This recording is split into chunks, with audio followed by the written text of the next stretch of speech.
Friends, నమస్కారం అండి.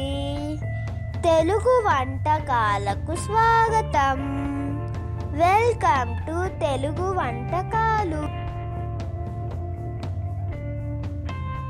Hi friends, Telugu వంటకాలకు స్వాగతం. ఈరోజు మరి ఒక సమ్మర్ స్పెషల్ ఫ్రూట్ జ్యూస్, అది యాపిల్ జ్యూస్ చేయడం చూపించబోతున్నాను. అది ఈజీగా ఇంట్లోనే రుచికరంగా ఉండే జ్యూస్ తయారు చేసుకోవచ్చు.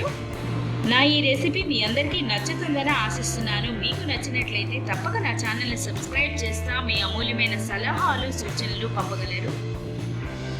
Summer special healthy fruit juice అయినటువంటి యాపిల్ జ్యూస్ తయారు చేయడానికి కావాల్సిన పదార్థాల్లో ముందుగా యాపిల్, రుచికి సరిపడా పంచదార, కాసింత యాలకుల పొడి, ఐస్ క్యూబ్స్, పాలు.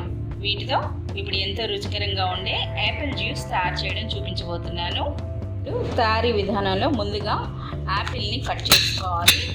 కట్ చేసుకొని ఈ గింజల్ని మొత్తంగా తీసేసుకోవాలి. ఈ గింజలు మంచిది కాదని అంటున్నారు కనుక మొత్తం ఈ గింజల పార్ట్నంతా ఇలా తీసేసుకొని ముక్కలుగా చేసుకోవాలి. ఈ విధంగా ముక్కలుగా కట్ చేసుకున్నాక ఇప్పుడు జ్యూస్ తయారు చేసుకోవచ్చు. దీనికోసం ముందుగా ఒక మిక్సర్ జార్ తీసుకొని అందులో ఈ యాపిల్ ముక్కలను వేసుకోవాలి. అలాగే పంచదార, కాసింత ఇలైచీ పొడి, ఇది ఆప్షనల్, ఇష్టం లేకపోతే విడిచిపెట్టవచ్చు. అలాగే కొన్ని పాలు వేసుకున్నాక ఇప్పుడు కొన్ని ఐస్ క్యూబ్స్ వేసుకొని దీన్ని మెత్తని ప్యూరీలా గ్రైండ్ చేసుకోవాలి. ఈ విధంగా మెత్తగా ప్యూరీలా గ్రైండ్ చేసుకున్నాక ఇప్పుడు ఈ జ్యూస్ని స్ట్రైన్ చేసుకోవాలి.